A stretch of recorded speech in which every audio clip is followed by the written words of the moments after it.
Hello and welcome to the Subjective Space with me, Sindhu Rajasekaran. Today's guest is Yvette Taylor. She's a sociologist and a professor of education at the University of Strathclyde. She's a fellow of the Academy of Social Sciences. She has also been a Scottish Parliament academic fellow.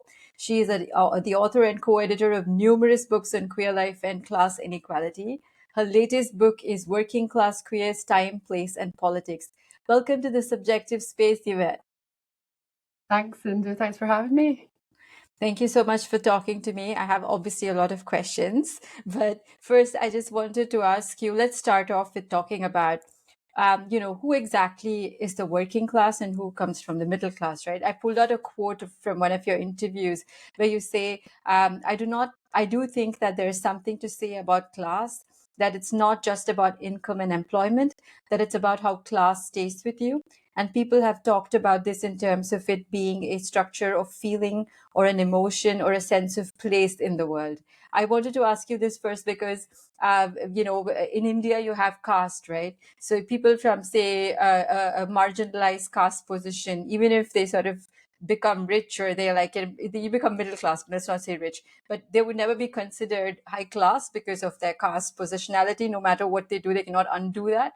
And in the UK, when I moved to the UK, I was asking somebody, so who's the working class? What's the middle class in the UK? And somebody said, if you're not landed gentry in the UK and if you have to work for your living, then you're pretty much working class. So if you can define this for me.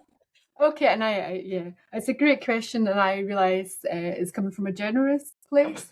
I think sometimes, though, we're asked to clearly define class as if it's impossible to do so, and I think that can be a bit of a deflection, like, oh, well, class is so complicated, so we can't talk about class, or we can't name class, or we can't possibly know who's working class and who's middle class. So I think there's a lot of starting again at square one, which kind of rubbishes it as a subject area because I don't know many or even any, I would say, sociological accounts that say that class is simple, that say class is just one thing, or that it can be neat and easy to define. It really cannot. But despite all those problems and contestations, I still think it's worth struggling with and through the categories, and then thinking about how those categories take shape in different contexts and in different countries, and realising that it can be quite hard to name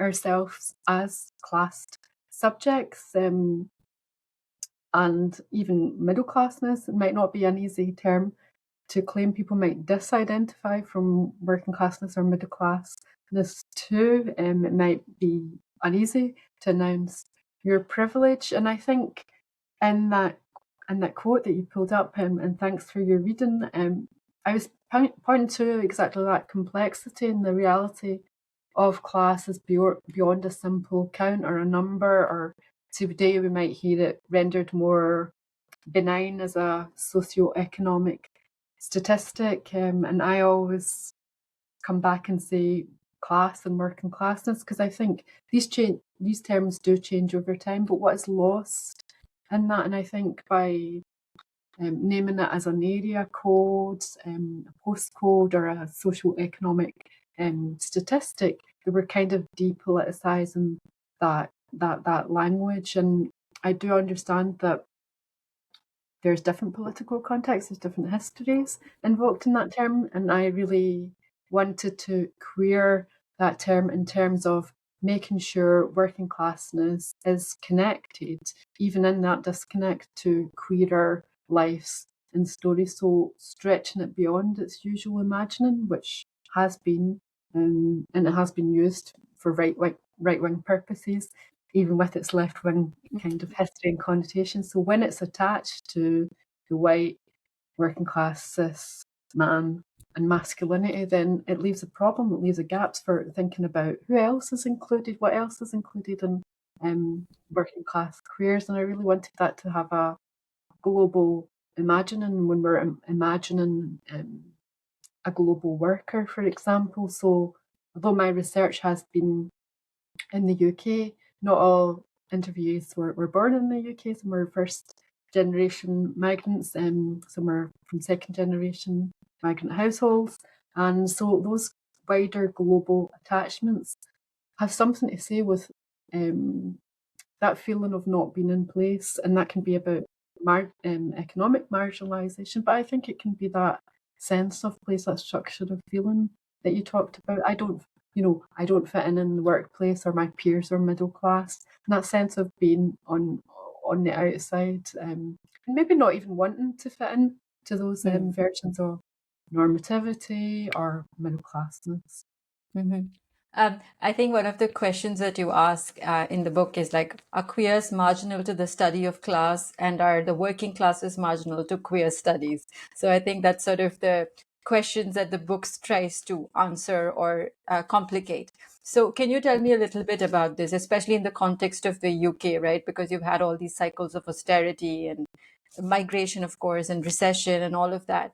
And I know and during the pandemic, how things were. Can you tell me about the sort of, the sort of folks that you looked at for the book, and what are the things that came up? Yeah.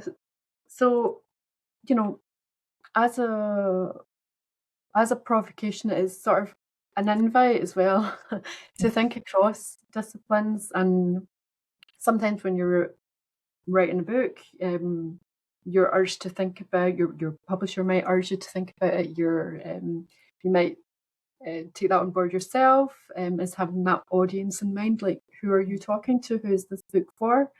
And I think when you are an academic, you're encouraged to sort of situate yourself within the discipline, as capitalised the discipline, as an announcement of where you're coming from, what's your place in the discipline, and who are you in conversation with.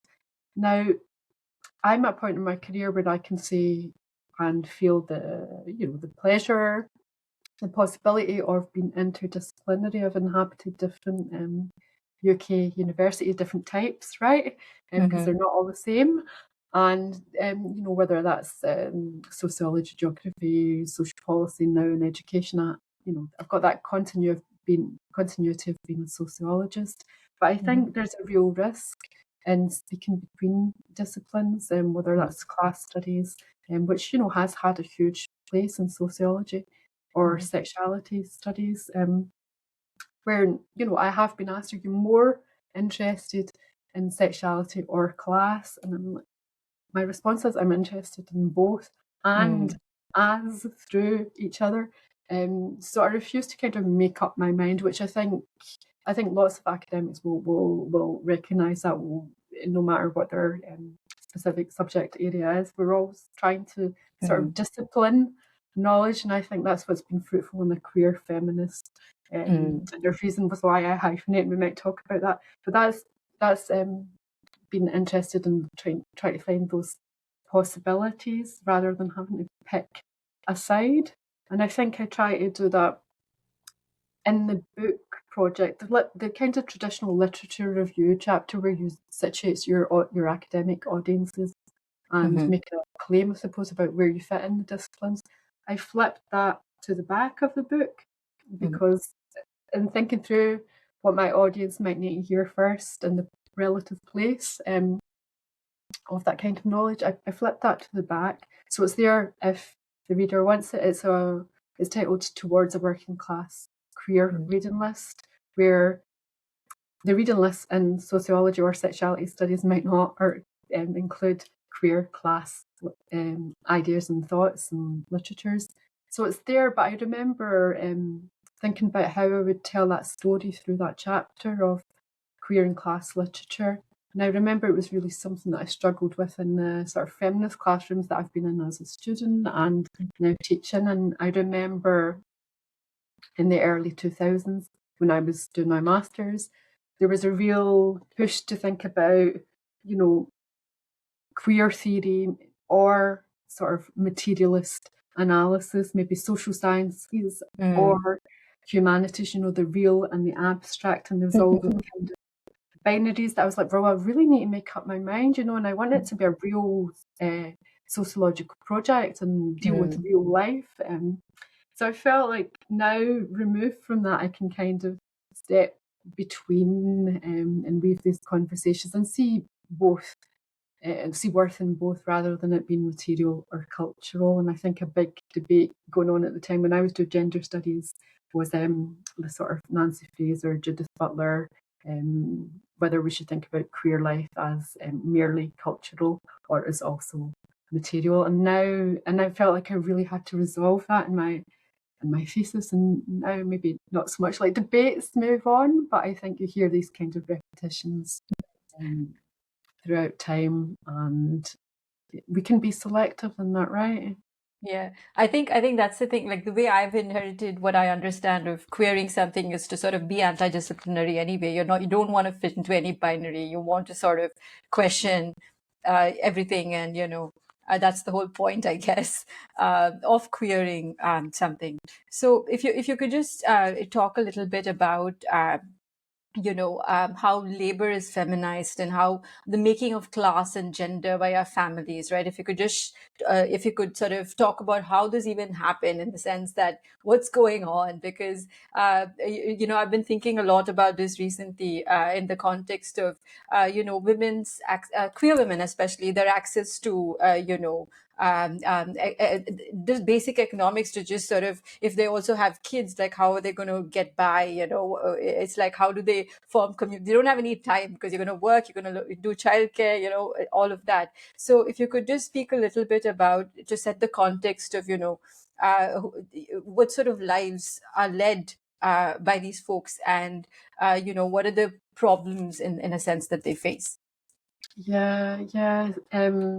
So I think what comes to mind first is probably one of my interviewees who features a bit more heavily in the book, because I think it's important to sort of go to accounts and stories and experiences that are not the usual suspects, if you like. And I talk a little bit about how, in doing career search, sometimes you put out a call for papers for participants, and who you get back is maybe the more privileged section of LGBT plus communities. So it tends to be sort of white, cis, gay men that come forward first. And sometimes that means you get a very skewed class story as well, but it can mean that your sort of number of interviews, if you've told your funder or your project and you had in mind that you're doing 20 interviews, then that can quickly fill. So I thought it was important to leave space, and that meant leaving space in the book to talk about people that you don't usually hear from or not usually imagined as working class queers. And so to answer the question about gender inequality, I might talk a little bit about Jasleen. And I really remember, so Jasleen is somebody I interviewed in 2020, so at the sort of height of the pandemic. And remember, in 2020, you've got lots of government policy or lot in terms of popular culture saying things like women and young girls have made it, they're on a more equal footing. Angela McRobbie's written about that, 10 years before that period, about the aftermath of feminism, that those claims can kind of seem to make feminism redundant because young women have it all now. But as we know, the gender inequalities continue in all sorts of ways. And Jaslyn is somebody who migrated from the Philippines for the hope and promise of a better job working in the NHS, which of course became unsafe in many ways at that period of time. And I do remember our first sort of interactions being Jasleen saying, I don't know if I meet that call for participants. I don't know if I'm who you're looking for, because maybe I've not been in the UK long enough. And I think that story of sort of economic opportunity, resolving that gender pay gap, right, in many ways, always, well, for lots of people, it fails. And it failed for Jasleen because she was kept in a depressed wage while working to save the UK's NHS. There were lots of racist incidents in her every day that reminded her she was an outsider, she was a migrant, and she had not yet arrived. And I think you see the cultural and the economic and the emotional, right? How that feels every day. But that connectedness to her family was ever present, even though they were at a distance. Her wage went to that household, and I think that thinking about who's got what and what wages allow and disallow, and that impossibility to maybe disconnect from family or to have another family of choice. When those family ties are material and real, and there's not an easy disconnect, that will pull you back. And I think Jaslene's case also allows us to think about those kind of debates on families of choice or doing families differently. When the welfare state, where our cultural expectations, our emotional realities don't allow us to kind of disconnect easily, or there's all sorts of obligations that we might feel, and we know that women feel that kind of burden of care, domesticity, labour in the household, still, and are still not compensated for that or recognised for doing that. So I think these are long-standing feminist issues, and they're maybe not going anywhere, unfortunately. But I think we can look back around and think about what they mean now, and in my case, what they mean for working class careers at a point where the welfare state has been really, shattered. I think I wanted to connect this a little bit to this again. I was reading in your interview, right, about the politicized language around gender and sexuality inequalities. Because when you mainstream something, when these things are spoken about, like you said with feminism, we're like, oh, we have everything now, or even with pride. So we have, everyone talks about, everyone knows, but it doesn't mean anything has changed. So you have the anti-wokeness campaign all around in the West, and you have even anti-diversity inclusion going on as well. So in terms of, I know you've also been a academic fellow with the Scottish Parliament, right? And you've advised on policy. So so basically talking about talking about it doesn't change anything. So what are the sort of interventions of the policy that you recommended, and what do you think should sort of change, or how can people be helped really? Yeah, it's a great question. It always been. I hope I'm pausing on in terms of what to do, right? And what to do is sort of honesty and integrity, because I think in academia that can sort of be a cumulative question of like what to do next. Well, you got that sample, you're finished that project. What are you going to do next? And I do situate this project as a long-term conversation, action, doing. And when people ask me what next, I sort of can now say, well, likely it will be more of the same, because these are forever questions of class and sexuality and how they intersect and how they shape us. And so I think that's one aspect of it, is that continual practice, which at that time, and again, that was during the height of the pandemic, I spent some time with the Scottish Parliament, and because of the pandemic, the fellowship wasn't quite what it was imagined. And I think I already felt a little bit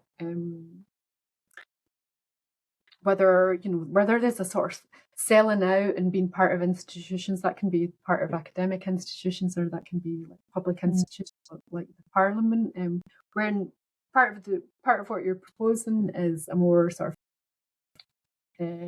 maybe a disorder in the state, a disinvestment in the state, and being sceptical towards state solutions or policies. So the Scottish Parliament language of LGBT inclusion, or being world leading on the Scottish curriculum for inclusion. And I'm doing my scare quotes because I'm quite sceptical of that as big policy announcements. I'm certainly sceptical when I hear any nation say that they're world leading, because I think that flattens the before and after in the future, the two come. And we are, and it definitely was that reduced acronym. It was LGBT, and I wanted to think about the queering of policy. So I don't know yet, haven't even done that fellowship. I don't know whether there is a possibility for that, but I think, and we really seen that during COVID, we see that sort of retraction of attention towards what become equality and diversity issues, and a heightening of that within what has been quite hostile climates that have really showed us the differences between LGBTQ plus groups. So I admit to being a bit skeptical, but that I don't think that should make us redundant or fearful or apathetic about engaging with institutions. I engage with the institution, the university, as an academic, but doing something might be diversifying your reading list, that provocation to change things up, to invite in different audiences. But I think for that to be realised, and I think that's why people talked about decolonising the curriculum rather than just diversifying it, I think that requires a different kind of institution. And in terms of class, we might think, well, maybe there's little point in adding literatures on about working class queers if you don't see working class queers coming into the universities and through increased attention to widening participation. Because I think without that connect, and I think that's what you're rightly asking about, that connect between the theory and the practice, the question is, what is the point? Or your efforts might be quite reductive or even patronising and tokenistic. So it might become what I've framed as a sort of outreach worker who reaches out and extends their reach and aims to do good in the LGBT community, but without being embedded in, with, or by LGBT queer lives. And so I think that's why it's about being in it in the long term, and maybe in the short term, indicators that we have as academics, like what's your next output, there isn't often scope to say that, and I think sometimes that's making that work, that labour, visible. Yeah. This is obviously we're talking about in the academic spaces. I have an 8-year-old daughter. So when we were back in Scotland, she's a pretty queer kid. So she'd wear, the boy uniform to school all the time, right? And all the girls would come tell her, "Oh, you're wearing the boy uniform. Like, you're not meant to." And it was so hard for, her to explain to the others. And it was just so complicated. And now we've moved to Canada, and in Vancouver, it's a way more queer sort of school that she goes to, and she doesn't have those issues, right? So we're talking about like building inclusive environments, like in, say, schools, or like even in academic spaces. It shouldn't be just signposting, but sort of to really make it like this is actually a queer space, like you can be whoever you want to be. So you spoke about, how consistency is key in a sense, right? To sort of keep doing the work. Yeah. You also speak about queer shares, which is in your work, which I found very interesting. So could you speak a little bit more about that? Because I think that's what I really loved about Strathclyde with all the academics here. You guys really share your knowledge, which is a big thing, because you're not being possessive of it, and you're sharing it, and that's a great example of queer share, I think. Yeah, I think you were part of the Spring into Methods, Yeah. the spring workshops that are organised and funded annually by the graduate schools, which is a great example of a queer share, because, and again, it is interdisciplinary, where you're learning from peers and learning across disciplines and methods. And it's really, I think I've run it or co-ran it for about 7 years, and it's never a space that I tire of or get up of. It's always a generative space. But I think sharing can be, depends, who's doing work, who's doing the work. Because even in nice feminist conference organising, which again, has been my long-term work, even there's somebody there who has to set up, who has to put out the name tags, who has to gather the plates and do that often invisible labour too. So I don't want to sort of romanticise what's just about me sharing. When we're all implicated and we all have our limits, and sometimes I'm drawn to a chapter in that collection which is talking about, is it possible to share in a moment of silence? And I think sometimes academic spaces can be quite noisy, quite a lot of chat, and we all laugh about that question that's not a question moment, where there's a rush to put up your hands and to share your knowledge too. And sometimes that kind of feels like taking the space away rather than opening up the space. And so that chapter really pauses on silence as a way to question who has voice and who's anticipated and imagined as the audience, as the listener, and can they hear what is being shared in that moment. Because I think in bringing that collection together, and it was co-edited with Matt Brim and Charlie Mann, we really wanted to include people from across the career course, and some of those I think all of them were saying, look, it's we're sharing between institutions, between country contexts, because there actually is nobody to hear us or to see us in our local context too. So that queer share becomes a possibility, it becomes a politics in itself. But it's hard work too, and I know that you're somebody who participated in the feminist research network at Strathclyde, and I can list the sort of what I think are successes and who's made an appearance and who's shared their feminist research over the years. But it can be quite hard to sustain that space too. You were also given a fellowship, I think, for Queer Futures, alternative models for social justice. So I wanted to ask you about that too, because this is something I think about all the time, right? When we say queer futures, what exactly does that mean? What are the sort of binaries, or what are the sort of boundaries that we're breaking, and what are we envisioning? So can you tell me about your vision or your version of that? Visions and versions, yeah. So really,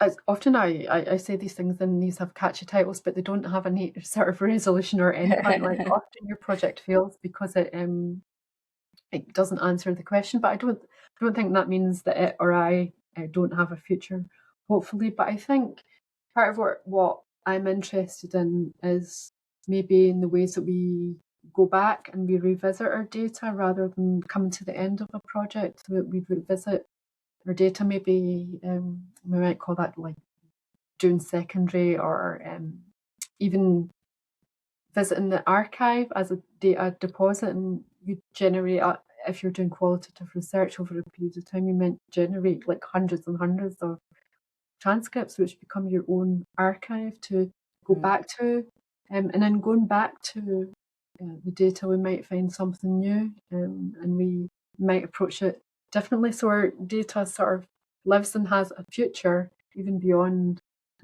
ourselves. And for me, I've been working with Glasgow Women's Library. I think we had one of the spring interventions at Glasgow Women's Library, and that's a great kind of pull into the archive to think through present and future problems. So the stuff they have a great archive on section 28, which includes badges and posters and placards and t-shirts and all sorts of great things. But it's rather than that moment being past and just being history that's in a box somewhere, it's really important to make the resonances right now, especially with right-wing hostility, the lack of Mm. transformation in spaces, and various reports, which would be a retraction, which would take us back to times like Section 28, which if people don't know is the clause which prohibited the promotion of homosexuality as a pretended family unit in local authorities and schools. So I feel like these are ever-present times, and maybe it is something about remembering our collective strategies to deal with hostilities in those times, to reanimate present debates and invest ourselves and each other with a sense of hopefulness too, that actually we did. Section 28 was repealed, and here's how we do it, and here's how we get through these current times into a different kind of future. So I think it's thinking about those possibilities while also saying that they might be out of reach. They might be out of reach even, in our lifetimes. And I think sort of going back to that practical question and to dwell on the Scottish context as well, like the Scottish Parliament makes big claims, and one of its big claims with her Exceptionalism. Yeah. right, a different kind of Scotland, and one that wasn't very good, even though it promised that kind of civic nationalism rather than ethnic nationalism. It promised a kind of different Scotland, and I think that rested on a very idealised past as well, that sort of detached itself from any kind of colonial implicatedness, and projected that onto England. So I think we can only move to a future if we properly take account of our past and our And present. decolonize. Yeah. So that's that's a strange one. I mean, I'm talking to you on election day, and Yeah, I was just going to ask you, but not to talk about politics, but yeah, what is Scotland feeling about this? what is the mood? Well, there's been losses for SNP. There's been some gains of Green candidates. I think the mood is really not celebratory. I mean, I think there are big sort of cultural differences as related sort of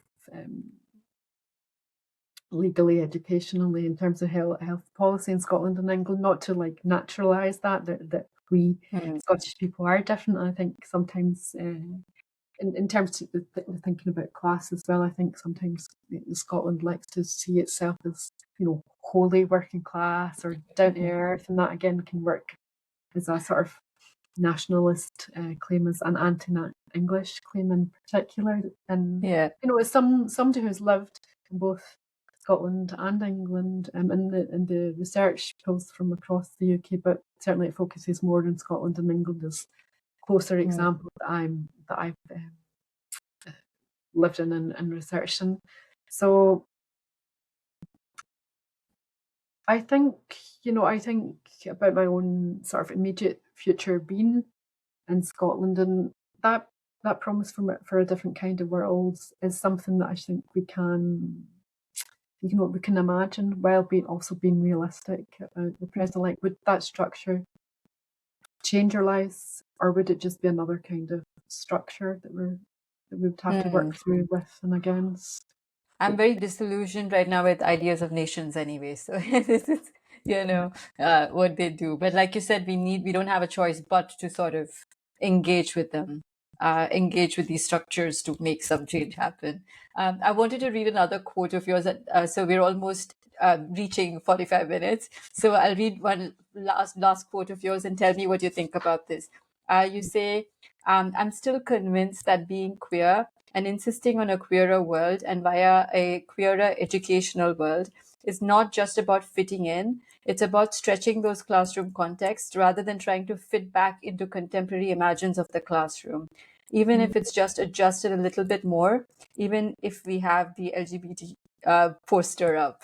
I think that was a very good quote. I really like that, because it's not about just fitting into these things. That's the whole point.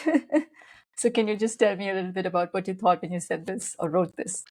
Yeah, it's funny hearing your own work read back to you because you're I wonder what did I mean when I was writing that?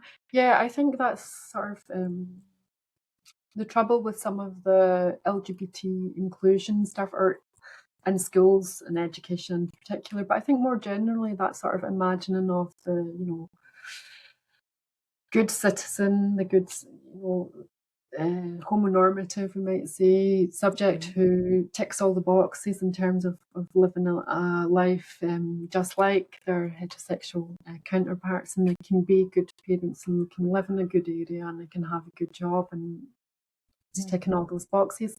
So I wanted to sort of think about how actually there's worth and value in being working class, and it's not always imagined as a way, as something to escape from, as a way to become middle class, that our education and social possibilities should mean more than getting a good job or acting in particular ways, living in particular, consuming in particular ways, that we need to do more than just fit into the structures that we've got, or to imagine life otherwise. And at the same time, I wish I had a better education as a kid. And I do talk about my own sort of, I'm in the picture. I think feminist researchers always, I would say, probably, and put themselves into the picture in terms of their research presences and what they held and carried with them, while also being critical of the idea of the sort of reflexive researcher that knows themselves and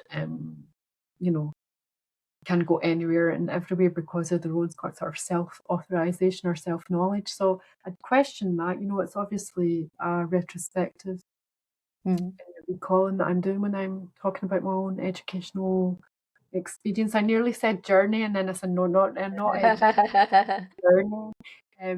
But I don't think much was really imagined for me as a young person going to the school and being from the area that I was in. And so when I come back to Scotland at the end of 2015, people were like, "Oh, welcome, welcome back, welcome home." And I really, I sort of recognise that as a really, real generous greeting, and that I'm recognised as a Scottish person. But I didn't know if like Glasgow at that point hadn't felt like home for a long time, and other places had. And when I lived in London, I was just a sort of anonymous, generic Scottish person. Whereas when I was back in Glasgow, I knew people would say, "What part of Glasgow are you from?" And that was true. That played out, and I was like, "Oh, how do I reframe this question that I've not been asked for such a long time," which did come sort of pivotal to my educational journey. And so, like, Glasgow has changed a lot in those 20 plus years, and is now maybe thought of as parts of it has been really regenerated and gentrified, and it's kind of got this kind of cool currency. And I'm like, that is not my Glasgow. And I think for a lot of kids, and that would be their Glasgow still, and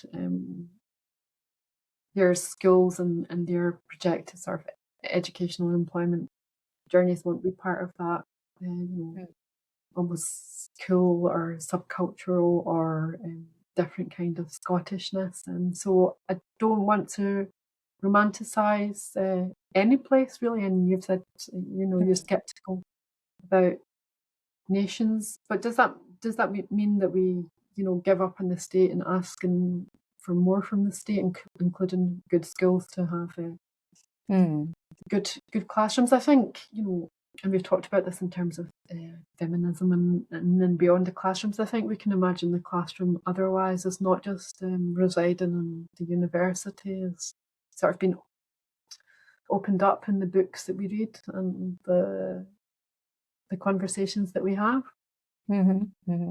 Yeah, I think that sort of summarizes, what we've been speaking about, because that's the thing. I mean, you don't want to romanticize anything, but at the same time, there is that need to sort of engage, I guess, and open things up. And where else to go but in books and in the archives, or like in the data that you collect and that you can pass on, Yeah. and hopefully that will help somebody else come up with something at some point.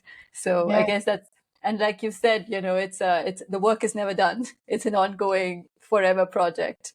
So Mhm. I guess that's gonna, you know, that justice or social justice is just an ongoing project. Yeah, yeah, and it's a big word as well. Social justice will mean different things, and I'm finding that different interviews won't talk about justice or won't really have a definition. And I think that links back to our opening question. Like sometimes it's not really about the Mm, definition; it's about what's mm, been done. Some people have been really sort of proudly claiming that they're activists, and others I can mm, see how they would be activists. I can see all the what we've talked about, real life, practical work that they do, but they would shy away mm, from saying that they're an activist. And I think I know I'm still doing the research and I'm still thinking about this, but I think there is a class story um, there in itself about perhaps who feels that as their identity and who feels maybe entitled to claim that.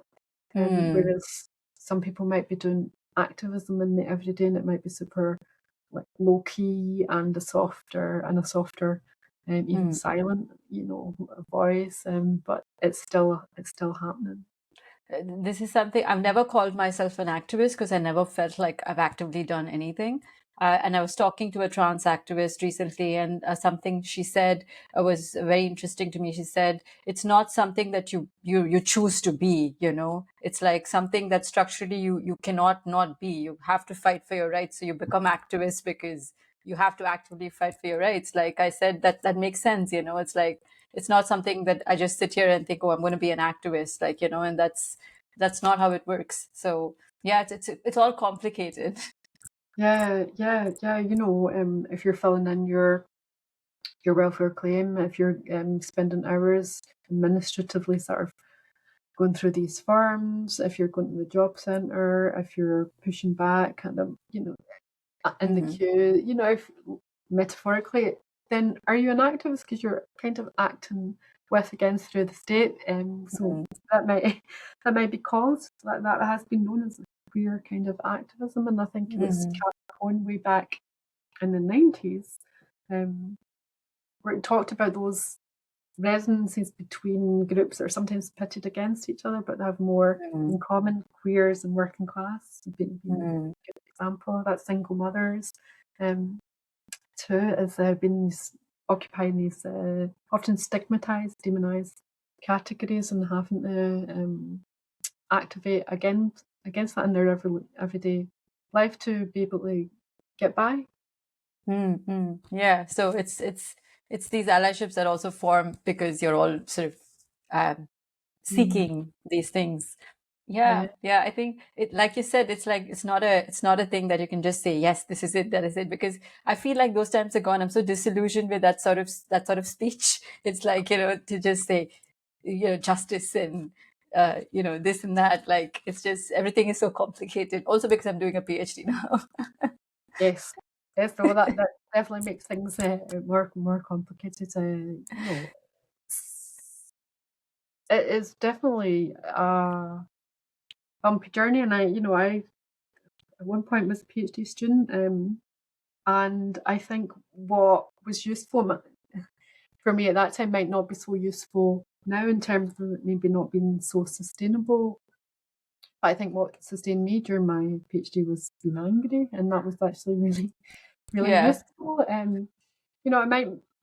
I might be able now to soften that sort of feeling that everybody was wrong. Because I realise now that I also get it wrong, but we can return to that as part of that sort of cycle of trying again. And for me, that is part of that sort of intersectional queer feminist Mm, possibility. It's that you don't have the answers, but we're going to engage and we're going to try again. mm. Yeah, I think definitely I have some sense of the anger because what I'm doing is decolonial queer feminist stuff. So that it's there, but everything is obviously complicated, but definitely. So thank you so much, Yvette. I think now we've hit like our 45-minute mark. So thank you so much for talking to me. I think I did manage to ask you all the questions I wanted to ask you. So it felt like a lot of stuff, but I think I managed to bring everything in. So thank you so much for Thank joining me. you. Thank you. That was really useful and interesting for me too to think through. So thank you.